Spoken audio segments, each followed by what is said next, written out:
Okay, so our first book is Ada Twist Scientist by Andrea Beaty, illustrated by David Roberts. Ada Marie said not a word till the day she turned 3. She bounced in her crib and looked all around, observing the world but not making a sound. She learned how to climb and made her big break, with a trail of chaos left in her wake. She ran through the day, chasing each sound and sight, and didn't slow down till she conked out at night.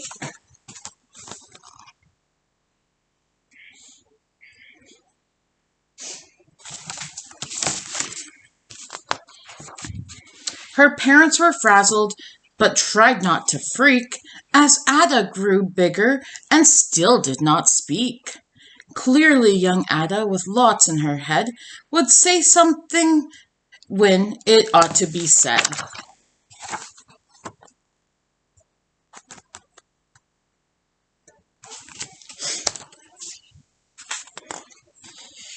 That's just when it happened when Ada turned 3. She tore through the house on a fact-finding spree and climbed up the clock just as high as she could.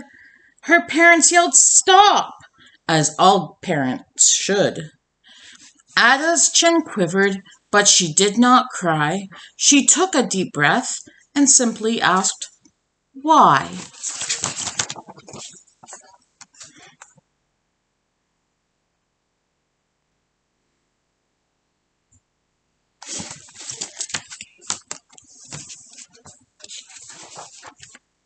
Why does it tick? Why does it talk? Why don't we call it a granddaughter clock? Why are there pointy things stuck to a rose? Why are there hairs up inside of your nose? She started with why, and then what, how, and when. By bedtime she came back to why once again. She drifted to sleep as her dazed parents smiled at the curious thoughts of their curious child, who wanted to know what the world was about. They kissed her and whispered, "You'll figure it out."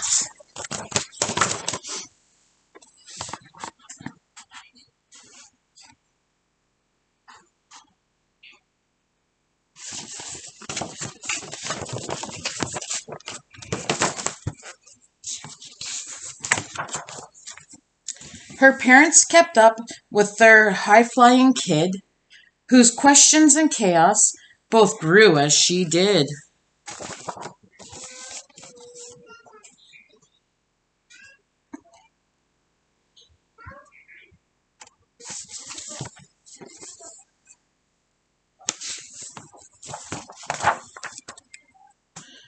Even Miss Greer found her hands were quite full when young Ada's chaos wreaked havoc at school. But this much was clear about Miss Ada Twist: she had all the traits of a good scientist.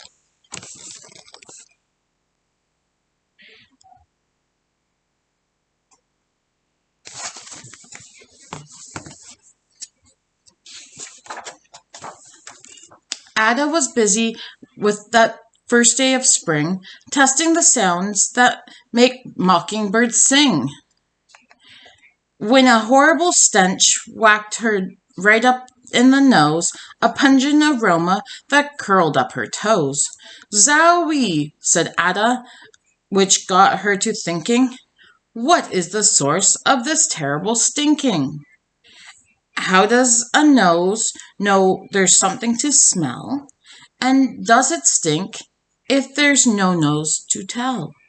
She rattled off questions and tapped her chin. She'd start at the start, where she ought to begin. A mystery, a riddle, a puzzle, a quest.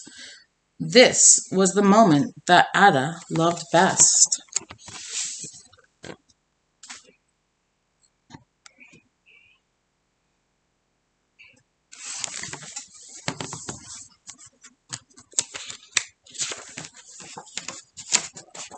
Ada did research to learn all she could of smelling and smells both stinky and good. One hypothesis Ada thought could be true. The terrible stink came from Dad's cabbage stew. She tested and tested, but soon Ada knew it was time to come up with hypothesis 2.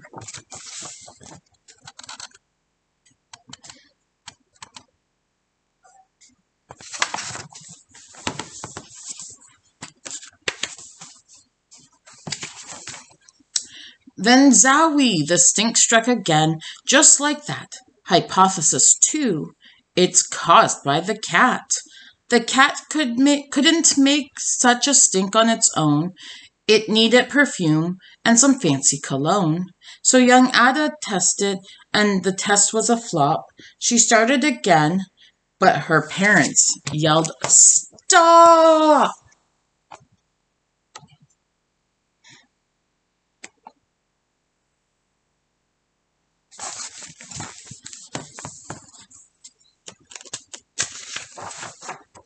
Ada Marie, to the thinking chair now.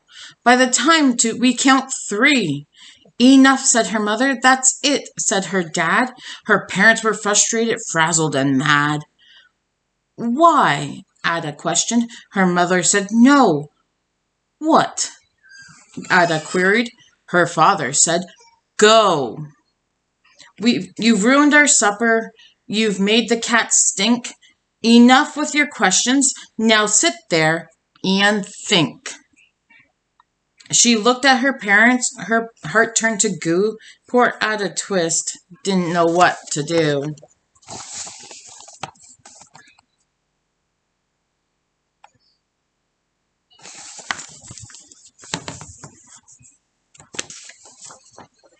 She sat all alone by herself in the hall, and Ada, once more, could say nothing at all.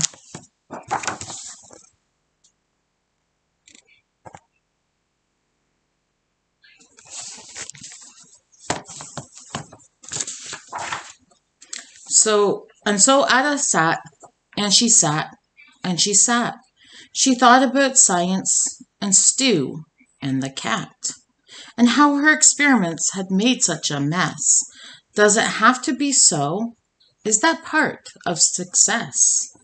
Are messes a problem? And while she was thinking, what was the source of that terrible stinking? Ada Marie did what scientists do. She asked a small question, and then she asked 2. And each of those led her to 3 questions more, and some of those questions resulted in 4. As Ada got thinking, she really dug in. She scribbled her questions and tapped on her chin.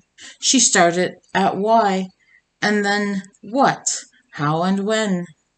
At the end of the hall, she reached why once again.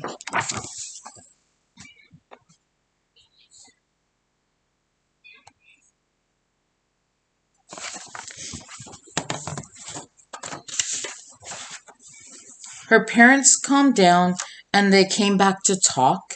They looked at the hallway and just had to gawk.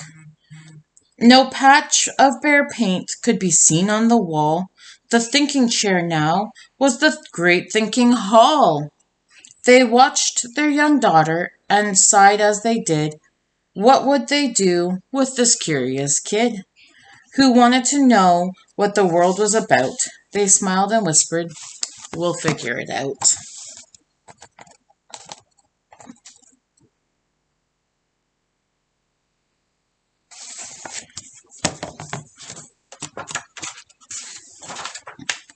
That's what they did, because that's what you do. When your kid has a passion and a heart that is true, they remade their world. Now they're all in the act of helping young Ada sort fiction from fact. She asks lots of questions. How could she resist? It's all in the heart of a young scientist.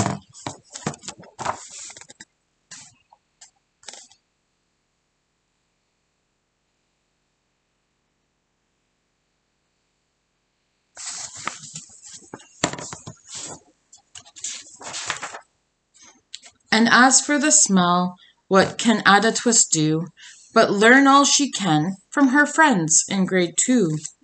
Will they discover the stink that curls toes? Well, that is the question, and someday, who knows?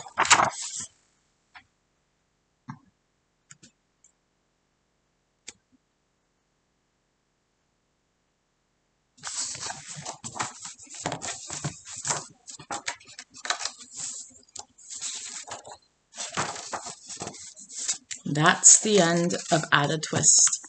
So in this book, I think this book teaches about following your dreams, and it also teaches us adults something on assisting our kids in following their dreams. So I hope you enjoyed Add a Twist, Scientist, and we'll see you at the next video. Bye.